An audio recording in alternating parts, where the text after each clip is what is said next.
Vibrant Gujarat global સમિટના પ્રથમ દિવસે 4 લાખ કરોડના રોકાણની જાહેરાત. રિલાયન્સને આગામી 10 વર્ષમાં 3 લાખ કરોડના રોકાણની જાહેરાત.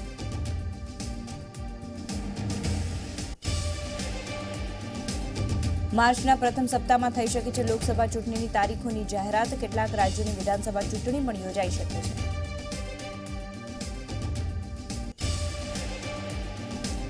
પ્રધાનમંત્રી મોદીએ આજે દાદરાનગર હવેલી અને દમણમાં કરોડોના વિકાસ કાર્યોનું કરશે લોકાર્પણ. સેલવાસ નજીક સંબોધશે સભા. સુરત વજ્ર ટેન્ક દેશને અર્પણ કરશે.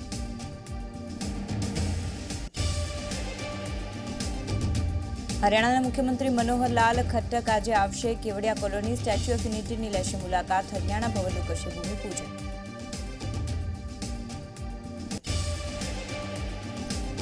આજે કોલકાતામાં મમતા બેનર્જીની રેલી. 20થી વધુ પક્ષોના નેતાઓ લેશે ભાગ. રાહુલ, સોનિયા અને માયાવતી નહીં લે ભાગ.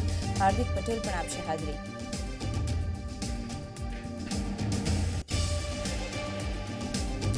હિમાચલમાં સતત હિમવર્ષાનો કેર યથાવત. તંત્રએ આગામી 5 દિવસ સુધી ભારે હિમવર્ષાનું એલર્ટ કર્યું જાહેર.